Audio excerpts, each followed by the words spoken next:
예레미야 33장 17절과 18절 봉독해 드리겠습니다. 나 여호와가 이같이 말하노라. 이스라엘 집 위에 앉을 사람이 다윗에게 영영이 끊어지지 아니할 것이며 내 앞에서 번제를 드리며 소제를 사르며 다른 제를 항상 드릴 레위 사람 제사장들도 끊어지지 아니하리라 하시니라. 아멘. 한 주간 동안도 건강히 잘 지내셨습니까? 햇살도 따스하고 덥지요. 또 꽃이 만발한 이 아름다운 계절을 우리가 보내고 있습니다. 이 계절에 우리의 마음속에 더 큰 소망으로 자리 잡고 우리가 더욱더 하나님과 가까워지는 생활하면 좋겠습니다. 가정이든 나라든 교회든 위기가 닥치면 그 위기의 원인이 무엇이고 또 그 위기를 어떻게 대처해야 하는지를 미리 알려주고 대응하도록 해야 합니다. 미국과 이란이 전쟁을 하면서 중동 정세가 매우 불안해졌고 또 이 전쟁을 그치기 위해서 양측이 협상을 하고 있지만 그게 쉬울 것 같지는 않은 상황에서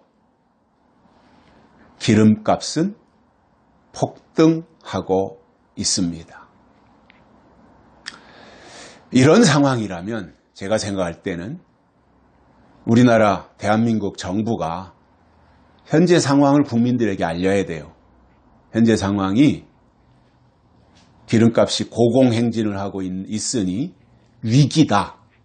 이렇게 정확하게 알리고 기름 한 방울이라도 절약하기 위해서 각 집집마다 또는 회사나 학교마다 불필요한 전기불은 끄고 또 국민들도 되도록이면 가까운 거리나 이러한 장소는 대중교통을 이용하도록 유도를 하고 국민들에게 적극적으로 알려야 됩니다.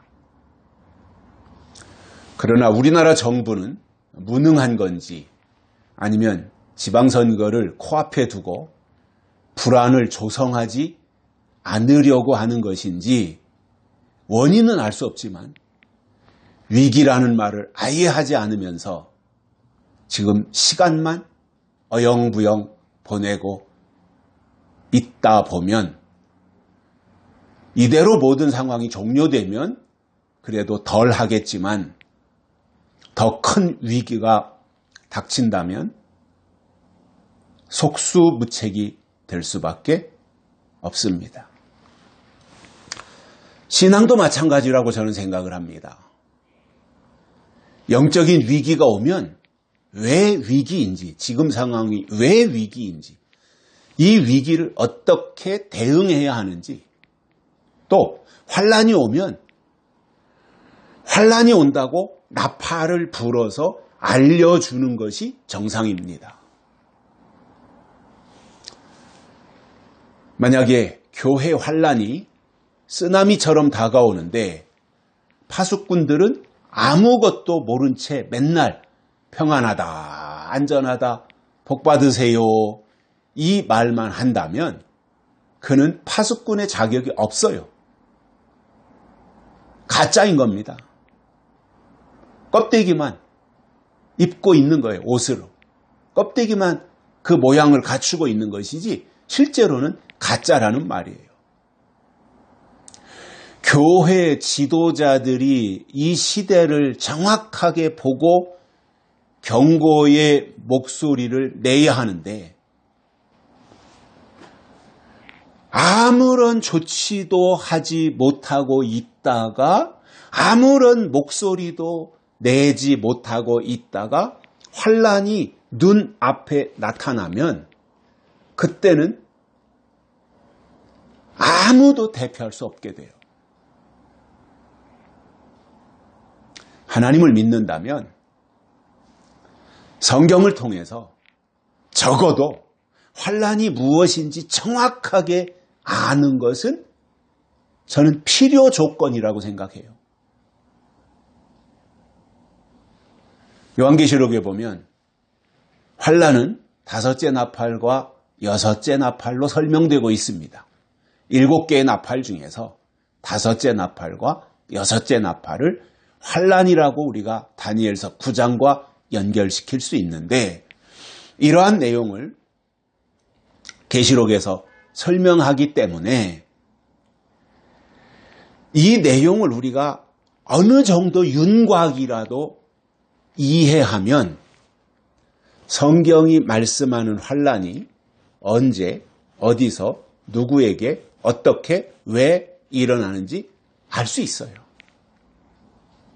그런데 성경을 보지 않고 세상만 보면 중동이었던네, 중동에서 무슨 3차 세계대전이 일어나서 그것이 주님이 오시는 이 환난이네, 이러한 이야기로 잘못 접근할 수밖에 없게 되는 거거든요. 그런 의미에서 영적인 신앙이라고 하는 것은 성경을 통해서 환난이 올 것을 미리 알고 대비하는 것이 지혜이고 믿음입니다. 오늘 읽어드린 본문 말씀은 극심한 절망 가운데 처해 있는 유다 백성들에게 하나님이 에레미야 선지자를 통해서 소망을 주시는 내용으로 이어지고 있어요. 당시에 유다는 바벨론의 침공으로 멸망 직전에 처해 있었어요. 성전은 파괴되었고 에레미야 선지자는 시위대 뜰에 갇혀 있으니 백성들이 볼 때는 선지자도 감옥에 갇혔고 성전은 다 무너졌고, 그러니 이제 우리는 다 끝났다라는 생각을 가지고 절망 가운데서 하루하루 근근히 살아가는 상황일 수밖에 없었을 것입니다.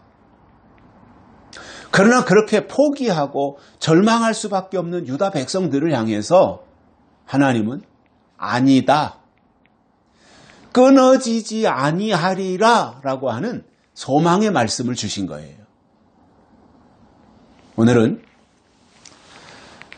여호와 하나님이 유다 백성들에게 하신 말씀 4번째, 마지막 시간으로 본문을 통해서 3가지를 깨닫고 은혜를 받겠습니다. 첫째로는 이스라엘 집 위에 앉을 사람이 다윗에게서 나온다, 이렇게 말씀하셨어요. 좋은 상황도 아니에요. 지금 현실이 그렇게 녹록하지가 않아요. 바벨론의 침공으로 다 무너진 거예요. 백성들은 포로가 됐어요. 그런데 하나님이 불현듯 이스라엘 집 위에 앉을 사람이 다윗에게서 나온다, 이 말씀을 해주신 거거든요. 여기서 이스라엘 집 위에 앉는다고 하는 표현은 지붕 꼭대기에 올라간다라고 하는 뜻이 아니라 이스라엘의 왕 위에 올라가는 것. 즉 다윗의 후손이 이스라엘을 다스리는 왕좌에 계속해서 이어져서 앉게 된다고 하는 하나님의 약속이에요. 이거는 굉장한 희망 섞인 내용이었던 겁니다. 열왕기상 2장 4절에서도 같은 맥락의 말씀을 해주셨었는데, 다윗의 자손이 왕위를 이어가며 그 왕좌가 끊어지지 않는다는 언약을 주셨고, 그것이 다윗에게서 나온다고 하는 놀라운 예언을 해 주셨어요. 구약 성경에서 주신 다윗의 언약은 하나님이 다윗과 그의 후손이 영영히 왕위를 이어갈 것이라는 약속을 해 주신 것이고, 이 말씀이 신약에 와서는 예수 그리스도에게서 성취되는 것으로 해석하고 있습니다.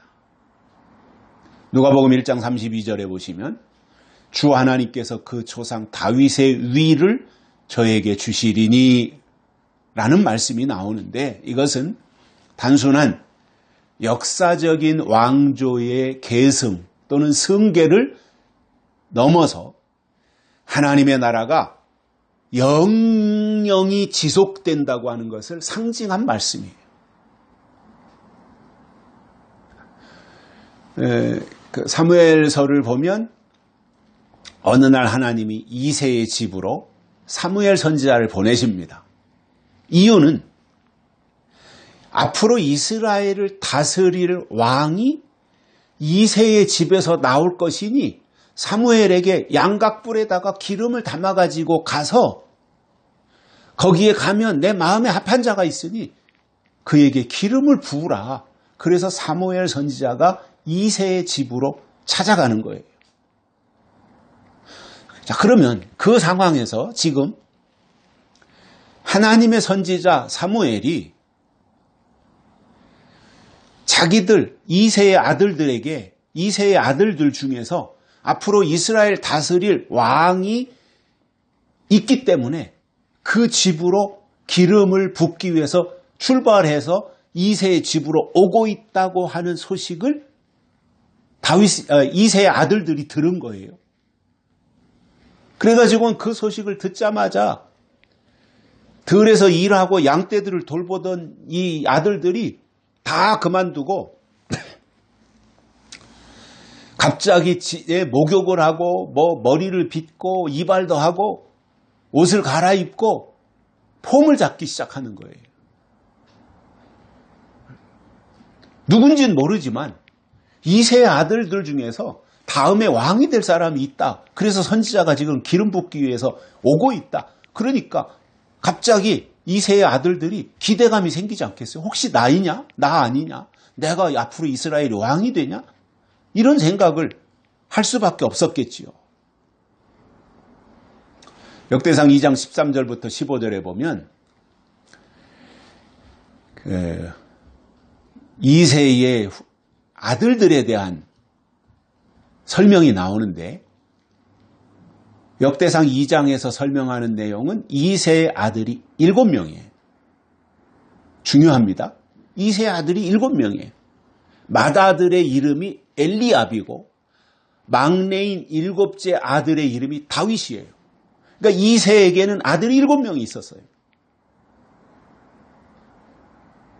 그런데 사무엘상 16장 10절에 이새가 그 아들 7으로 다 사무엘 앞을 지나게 하나 여호와께서 이들을 택하지 아니하셨다, 이렇게 말하니까 갑자기 이상해진 거죠. 이새의 아들은 엘리압에서 다윗까지 7명인데 사무엘이 그 집에 와서 7명을 다 통과하게 한 거예요. 그래서 면접 시험을 다 본 거예요. 그런데 사무엘의 마음이 움직이고 사무엘의 마음에 감동을 주는 기름 부을 아들은 안 보이는 거예요. 하나님은 분명 사무엘에게 그 이세 아들들 가운데 왕이 나올 것이다, 이 메시지를 주셨던 것이고요. 나름대로 사무엘 선지자도 이세의 집으로 가면서 이세의 집에 이세의 아들들이 몇 명이고 뭐 성향은 어떻고 뭐 맏아들은 어떻고 차남은 어떻고 분석을 다 했지 않겠어요? 그래서 이세의 아들이 7명이구나. 그 7명 중에 하나에게 기름을 부어야 되겠구나. 이렇게 이제 생각하고 거기로 간 거잖아요. 그런데 그 7명의 아들들을 다 만났지만 마음에 감동을 주는 아들은 없었던 겁니다. 물론 거기에 있는 그 아들들이 다 기럭지도 길쭉길쭉하고 풍채도 좋았을 것이고, 그러나 사무엘 선지자의 마음을 움직이는 아들은 눈에 띄지 않았던 거예요.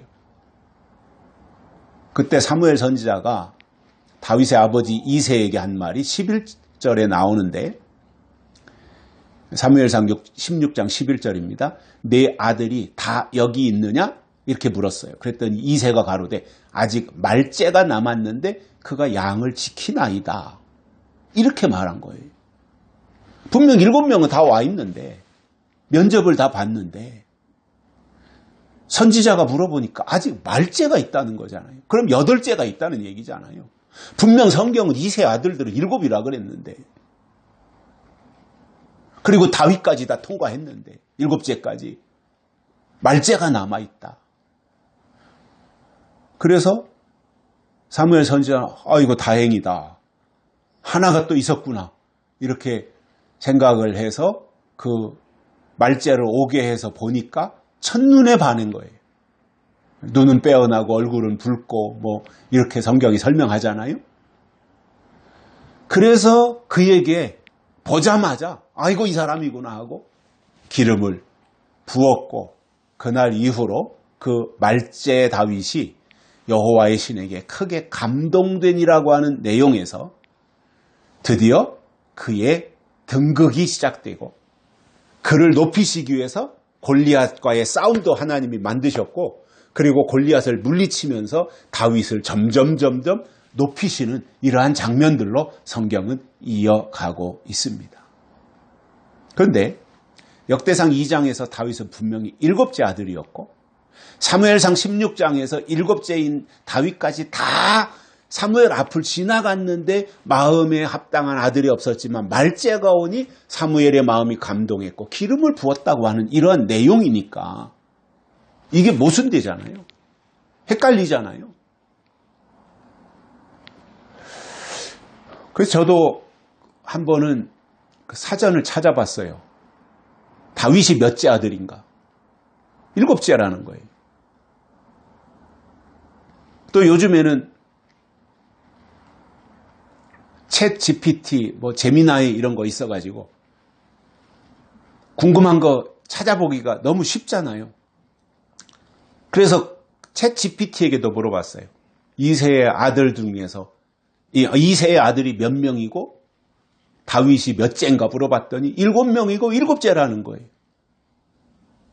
그런데 성경은 8째, 말째가 나오잖아요. 그런데 이제 거기에 궁색한 해석을 이렇게 했더라고요. 원래 이새에게는 아들이 하나 더 있었는데 중간에 다윗 위로 그 아들이 하나가 죽었을 것이다. 그건 추측인 거죠. 그 주석을 쓴 사람이 추측인 거죠. 죽었을 것이다. 그래서 다윗이 7째가 됐다가 8째가 됐다가 이렇게 한다. 저는 그것은 받아들일 수 없는 주장이었어요.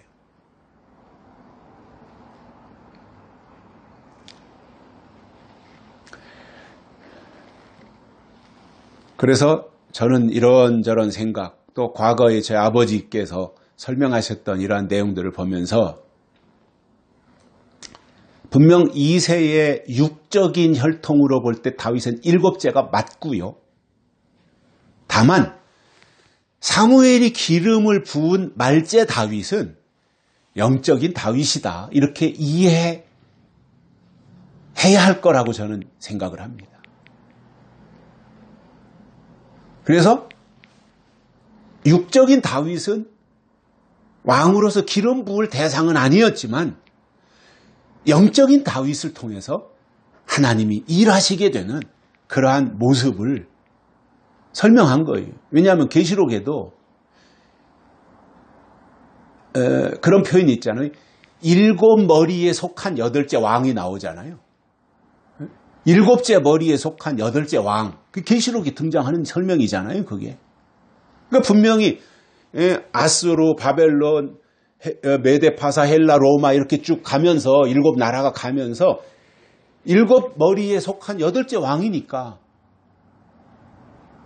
소속은 7째에 속했는데 로마에 속해 있는데 거기서 8째 왕이 나온다고 하는 것은 적그리스도가 나온다고 하는 것을 그렇게 설명한 것이라고 볼 때 여기에서 말째 다윗도 그런 관점에서 보는 것이 틀리지 않다.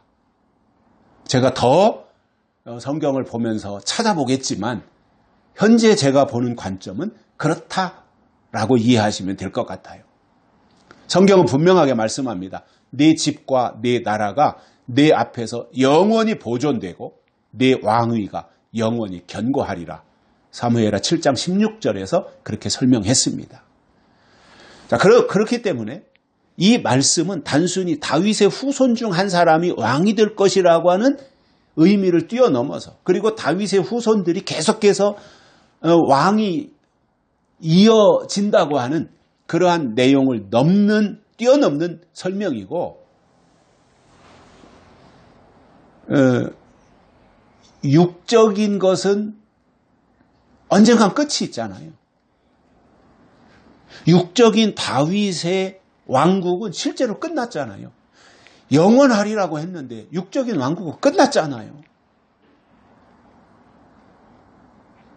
그러나 하나님이 다윗 집에 영원히 앉을 왕, 곧 메시아를 예비하신다고 하는 예언이 여기에 포함되어 있는 것이고, 예레미야 선지자도 그 말씀을 예언하신 겁니다. 그렇기 때문에 이스라엘 집 위에 앉을 왕은 다윗의 혈통으로 이어지는 인간 왕 정도로 끝나는 것이 아니라 하나님의 아들이신 예수 그리스도가 만왕의 왕이 되신다. 왜냐? 예수 그리스도는 다윗의 후손이잖아요. 그렇게 봐야 된다는 말이죠. 예수 그리스도는 혈통으로는 다윗의 후손으로 오셨지만 그의 왕권은 세상 권력과는 다르게 영원하고 흔들리지 않으며, 세상의 왕들은 쇠하지만 그리스도의 왕위는 절대로 결단코 무너지지 않는다고 하는 확신인 것입니다. 다윗 언약의 핵심은 사무엘하 7장 16절에 내 집과 내 나라가 내 앞에서 영원히 보존되고 내 왕위가 영원히 견고하리라, 이렇게 말씀하신 데서 출발한 거거든요. 그래서 이어지면서 다윗의 후손들이 왕위에 앉을 것을 약속하셨고, 이것은 더 나아가서 신약에 와서, 그리고 계시록까지 가서 그리스도를 통한 메시아 왕국을 약속한 것입니다. 그리고 이러한 것에 대해서 요한계시록은 하나님의 언약이 어떻게 완성되는지 보여주는 책인데, 하나님이 주신 예언의 말씀이 어떻게 이루어지는지를 우리에게 설명하는 책인데, 사도 요한은 예수 그리스도를 이렇게 설명합니다. 다윗의 뿌리요 자손으로 보좌에 앉는다. 이렇게 계시록 5장 5절, 22장 16절에서 설명해 주고 있어요. 그러므로 사무엘하 7장에 나오는 다윗 언약은 요한계시록에서 최종적으로 완성되는데, 예수 그리스도가 다윗의 왕위에 앉아서 영원한 왕이 되시고 영원히 다스리신다고 하는 여기로 연결이 되는 말씀입니다. 두 번째로는 그 사람이 다윗에게서 영영이 끊어지지 않는다, 이렇게 설명해 주셨어요. 17절에서 하나님은 다윗의 후손을 통해서 왕위가 계속해서 이어지고 이렇게 나갈 것을 약속해 주신 말씀입니다. 그런데 실제로는 어떻게 되었습니까? 육적으로 다윗의 왕국은 끊어졌잖아요. 사라졌잖아요. 역사에만 존재하지 실제로 지금 다윗의 왕국이 존재하지 않아요. 우리가 알고 있는 세상의 역사를 통해서 배우는 교훈은 이런 거잖아요. 이 세상에 영원한 것은 없고, 그것이 국가든 아니면 개인이든 다 끝이 있더라, 이 말이에요. 이게 역사를 통해서 배우는 교훈이에요. 우리나라의 역사를 보더라도 고려라고 하는 나라를 왕건이 세웠어요. 왕건. 그리고 474년 동안 34명의 왕이 고려를 다스렸어요. 뭐 그때 보면 왕건을 통해서 고려가 세워지고 그 후손들이 그 혈통이 계속해서 왕으로 이어지고 내려왔으니까 그때 당시에는 고려가 영원할 것으로 생각했는데 이성계가 등장을 해서 고려를 멸망시켜요. 그리고 조선이라고 하는 나라를 건국을 한 후에 518년 동안 2조 500년 그러잖아요. 실제로는 518년 동안 27명의 조선 왕들이 있었습니다. 그런데 그 2조 500년이 순종이라고 하는 고종의 아들 순종이라고 하는 왕을 끝으로 전주 이씨가 다스리던 이씨조선은 끝난 겁니다. 그리고 대한제국이 세워진 거죠. 이와 같이 고려가 됐든 조선이 됐든 세월이 지남에 따라서 그 나라도 또는 그 왕조도 무너지고 다 사라지는 것이 세상의 역사예요. 그런 관점에서 볼 때 유다의 육적인 왕조는 끊어졌어요. 그런데 이 약속은 만왕의 왕이신 예수 그리스도를 통해서 완성된다는 말이에요.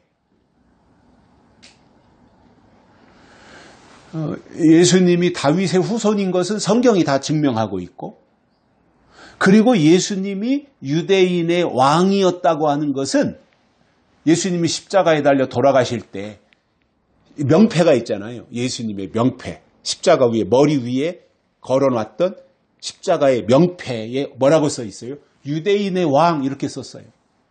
그거는 로마에서 써준 거예요. 왜냐하면 예수님이 유대인의 왕이라고 했다 이거예요. 내가 하나님이라고 했다 이거예요. 그래서 참남떼다고 해서 죽인 거잖아요. 네가 무슨 하나님이냐? 요셉의 아들이고 마리아의 아들이고 목수의 아들인 주제에 네가 무슨 하나님의 아들이라 그러느냐? 그래서 그 시대에 어찌 보면 마녀 사냥을 했고 종교 재판을 하고 그래서 즉결 처형을 한 거잖아요. 십자가에 못 박아가지고.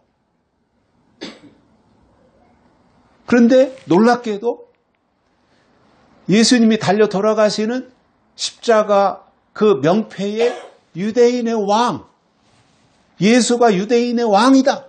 그것을 십자가에서 증명해 준 거예요. 놀라운 사실이잖아요. 예수님이 내가 유대의 왕, 자기가 왕이다. 내가 하나님이 보내신 자다. 내가 하나님의 아들이다. 라고 말할 때는 아무도 안 믿었는데 예수님을 처형하면서는 유대인의 왕이라고 하는 명패를 십자가에 붙임으로써 아하, 예수님이 유대인의 왕이었구나 하는 사실이 만천하에 입증이 된 거예요. 또한 그 예수님은 3일 만에 부활하심으로 하늘과 땅의 모든 권세를 가진 영원한 왕이 되신 거예요.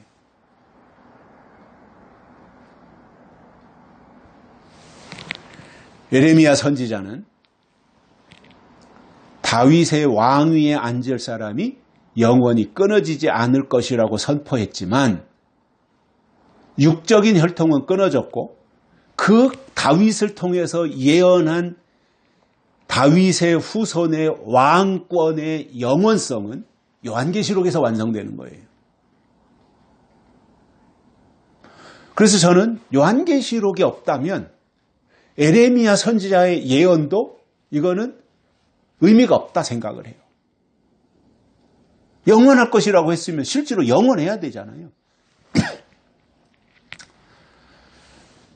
요한계시록 11장 5절에 보면 이런 말씀이 나옵니다. 세상 나라가 우리 주와 그의 그리스도의 나라가 되어 그가 세세토록 왕노릇 하시리로다 하니, 이 세상 나라가 우리 주와 그 그리스도의 나라가 되어 그리스도가 세세토록 왕노릇한다 이거예요. 예수 그리스도가 세세토록이니까 영원한 왕이시라는 얘기잖아요. 그래서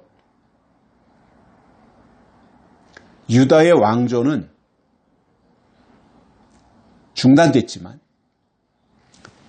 요한계시록은 부활하신 승리자 예수 그리스도를 통해서 그 왕위가 세세토록 이어짐을 보여줬고, 예레미야 선지자의 예언은 영적으로 완벽하게 성취되는 것입니다. 여기서도 우리가 깨닫고 가야 될 것이 뭐예요? 하나님이 말씀하신 것은 100년 전에 말씀하셨던, 1000년 전에 말씀하셨던, 2000년 전에 말씀하셨던 하나님이 말씀하신 것은 때가 되면 반드시 이루어지고야 만다라는 거예요. 다만 우리의 시간이 아니라 하나님 그분의 시간, 그게 중요한 거죠. 그분의 시간이 중요한 거죠. 우리의 시간에 이루어지는 것이 아니라 그분이 정한 시간에 이루어지는 거예요. 그 믿음은 뭐예요? 그분의 시간을 기다리는 거예요.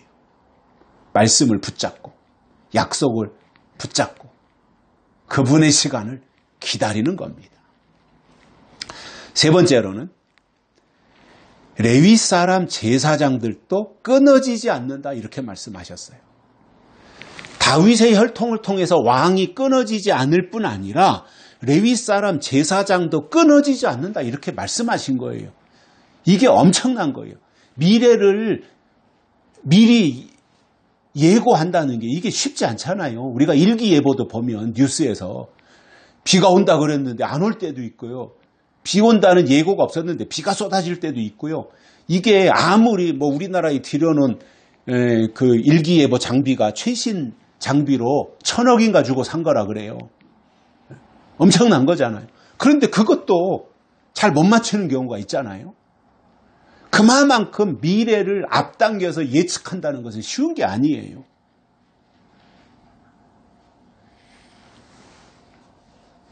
성경은 예언의 말씀이잖아요. 특히 계시록은 이 예언의 말씀을 읽는 자와 이렇게 시작하는 것을 볼 때 계시록은 예언의 말씀이라는 거잖아요. 그러면 세상에서 내일의 날씨를 말하는 일기예보는 틀릴 수 있어요.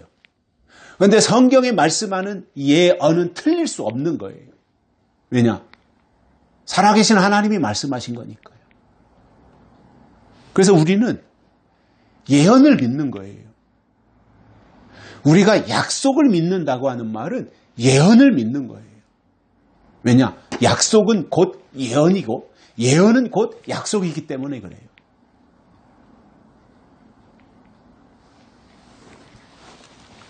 여기 나오는 이 레위 사람은 야곱과 레아를 통해서 얻은 셋째 아들입니다. 다윗의 12아들이 있잖아요. 첫째가 르우벤, 시므온, 레위, 유다 이렇게 나가잖아요. 르우벤, 시므온, 레위가 셋째 아들이다 말이에요. 그리고 이 레위 지파를 하나님이 구별하셨어요. 영적인 지파로, 제사장 지파로 구별하신 거예요. 그래서 레위의 후손들은, 레위의 자손들은 제사장 아론을 도와서 성막과 성전에서 봉사하는 생활을 하고 하나님께 제사 드린다거나 하나님을 찬양한다든가 성막을 관리하는 이 역할, 그 직무를 수행한 것이 레위 자손들이에요. 그리고 제사장은 레위 사람 제사장들도 끊어지지 않는다 그랬으니까 레위는 그 역할이고 레위의 후손들이고 제사장은 레위 지파 중에서 레위 지파 안에서 제사장이 나오는데 레위 지파 안에서 아론이 제사장이잖아요. 레위 지파 안에서 그 아론이 제사장이고 아론의 직계 후손들이 제사장 역할을 할 수 있었고, 그래서 백성들을 대표해서 하나님께 드리는 제사를 집행하면서 주로 이제 그 제사 드리는 그 일을 제사장은 실제로 진행하고 레위 사람들은 옆에서 수중 들며 도와주는 그러한 일을 했는데, 그 제사를 보면 레위기에 중요한 5대 제사가 나오잖아요. 번제, 소제, 화목제, 속제제, 속건제. 각각의 제사마다 의미가 있고 하나님이 주신 특별한 제도였는데, 이것은 단순한 의식이 아니라 하나님께 나아가는 길을 열어주시는 통로였고요, 이 제사가. 그리고 신약에 와서는 예수 그리스도의 십자가 사역으로 성취되는 거예요. 자, 그러면 구약시대에 사람들이 하나님께 제사를 드리기 위해서는 반드시 필요한 것이 제물이었어요. 제물이 있어야 제사가 성립되거든요. 그러나 제물보다 더 먼저 필요한 것이 있는데, 그게 뭐냐면 제사장이에요. 제사장이 있어야 제사가 가능하기 때문에. 그리고 제사장이 그 당시에 중요했던 이유는 제사장이 바로 하나님께 나아가는 통로였기 때문에 그래요. 자, 그러면 여기서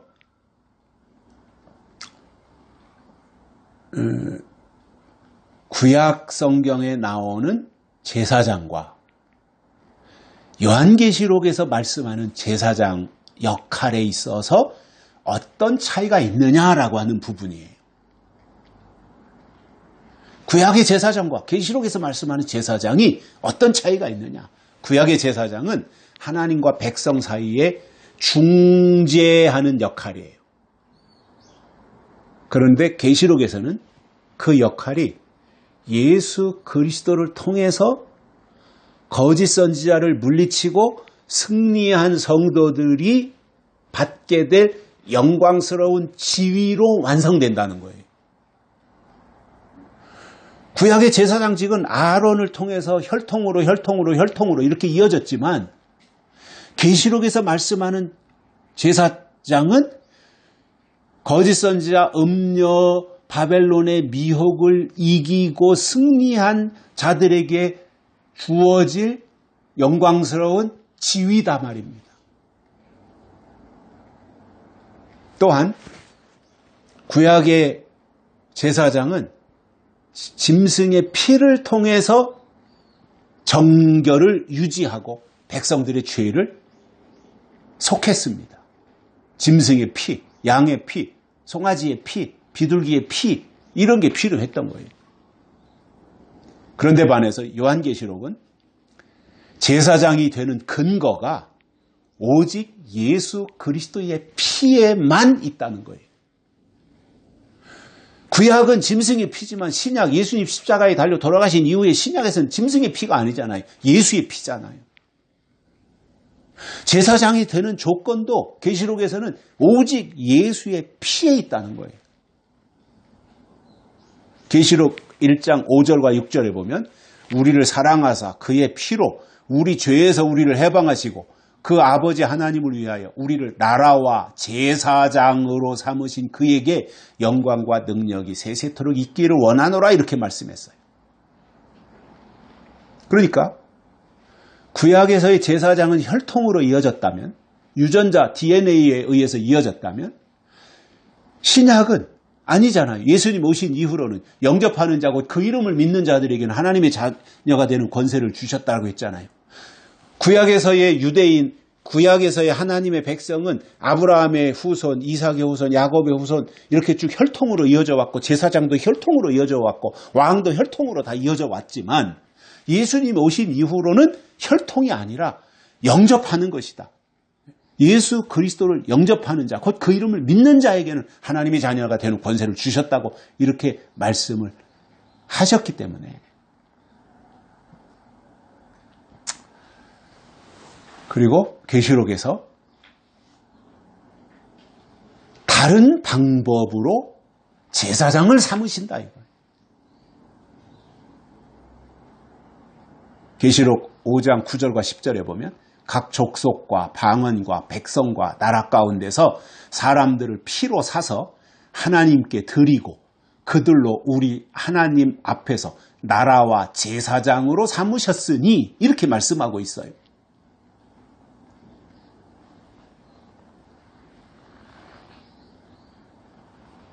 그리고 구약에서 제사장은 성전에서 봉사하면서 하나님의 명령을 수행하는 종의 성격이 강했다면 계시록의 제사장은 왕권과 결합됩니다.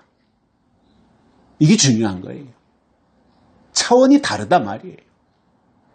이름은 똑같지만 역할과 차원은 다르다는 이야기예요. 그리고 그 위치에 세우시는 방법도 다르다는 거예요. 계시록 20장 6절에 보면 그들이 하나님과 그리스도의 제사장이 되어 1000년 동안 그리스도와 더불어 왕노릇하리라 이렇게 말씀하고 있어요.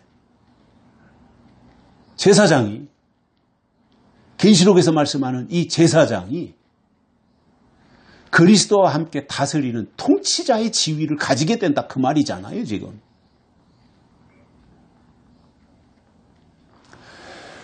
구약에서는 대제사장조차 1년에 단 한 번만 지성소에 들어갈 수 있었고 하나님을 직접 보는 것은 죽음을 의미했어요. 그러나 계시록에서는 제사장이 하나님과 직접 대면하며 더 이상 중재자나 휘장이 필요 없는 상태가 된다는 말이에요. 계시록 22장 3절과 4절에 보면 다시 저주가 없으며 하나님과 그 어린 양의 보좌가 그 가운데 있으리니 그의 종들이 그를 섬기며 그의 얼굴을 볼 터이요 이렇게 말씀하고 있어요.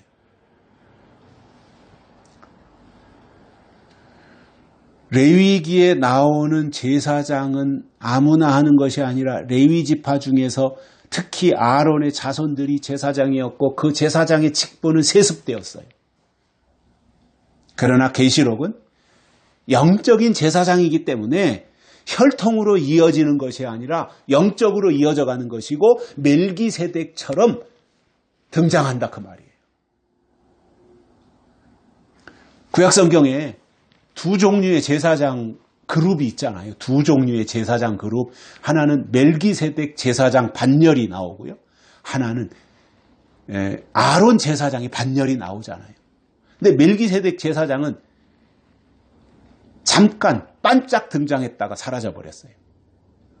그리고 아론의 제사장직이 구약성경에 계속해서 이어져 왔고 80몇 명 대제사장들이 구약성경에 80몇 명인가 90몇 명 나오죠. 그 까먹었는데 80몇 명인가 90몇 명이 아론부터 시작해가지고 구약성경이 쭉 내려오다가 예수님이 오심으로 이 모든 구약의 제사장, 대제사장 제도가 폐지되고 예수 그리스도가 대제사장 중에 대제사장으로 오심으로 예수 그리스도에게 모든 제사장, 대제사장 직분이 위임이 된 거예요.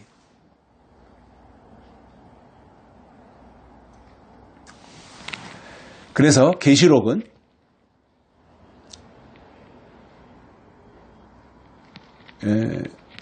멜기세덱처럼 등장하는 것이다. 이 말이거든요. 그러니까 멜기세덱은 창세기 14장에 등장하는 신비로운 인물이에요. 살렘 왕이면서 지극히 높으신 하나님의 제사장이다. 이렇게 설명하고 있어요. 그는 전쟁에서 이기고 돌아오는 아브라함에게서 11조를 받았고 신약에 와서는 예수 그리스도의 영원한 제사장직을 예표하는 인물로 멜기세덱을 해석하고 있습니다. 자, 그러면 오늘 본문에서 예레미야 선지자가 레위 사람 제사장직이 끊어지지 않는다고 했잖아요.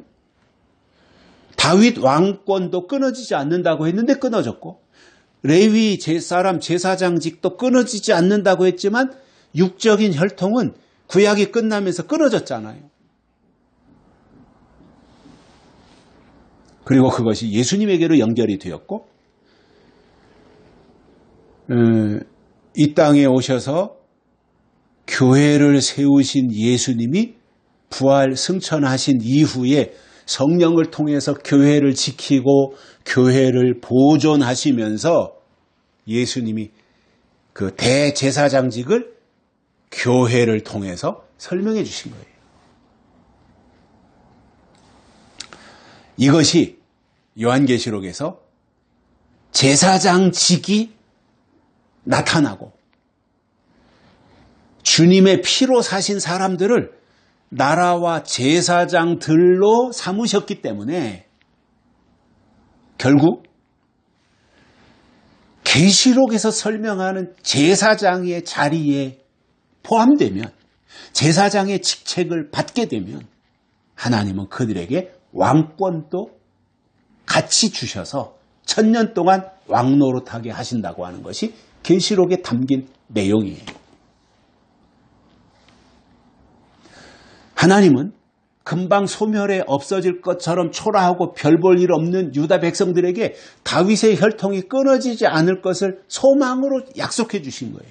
그리고 실제로 육적인 혈통은 끊어졌지만 영적인 혈통은 이어지고 예수 그리스도를 통해서, 그리고 예수님이 재림하시는 그 상황까지 연결돼서 최종 완성된다고 하는 말씀을 우리가 이해할 수 있는 거예요.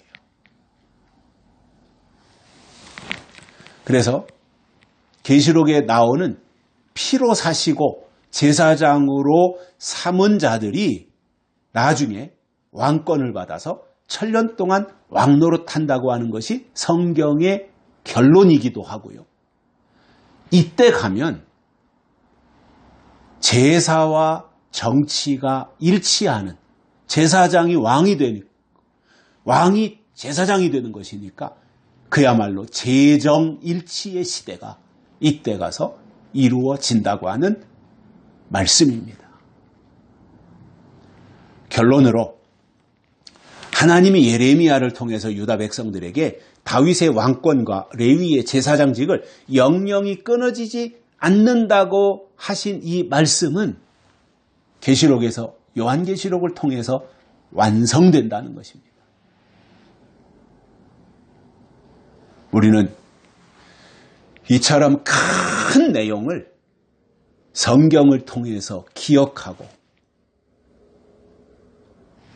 우리의 믿음의 역량도 같이 장성하고 성숙해져서 하나님의 말씀대로 하나님의 약속을 거머쥐고 그 약속의 테두리 안에서 살아가는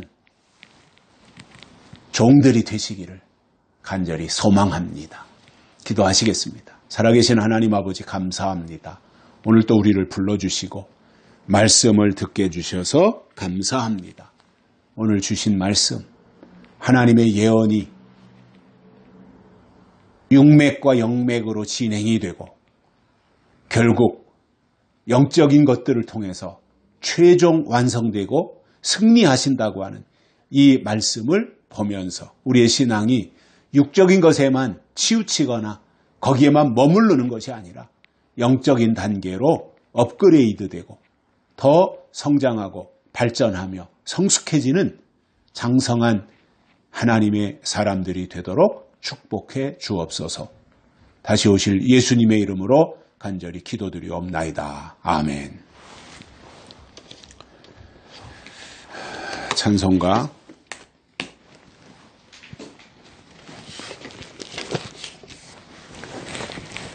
276장 부르시면서 하나님께 헌금 드리시겠습니다. 276장입니다.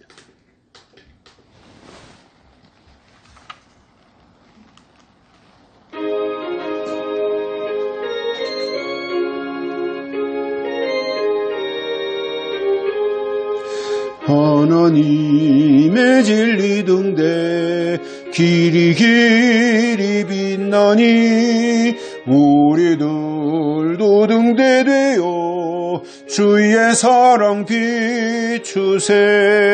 우리 작은 불을 켜서 험한 바다 비추세. 물에 빠져 헤매는 이 건져내어 살리세.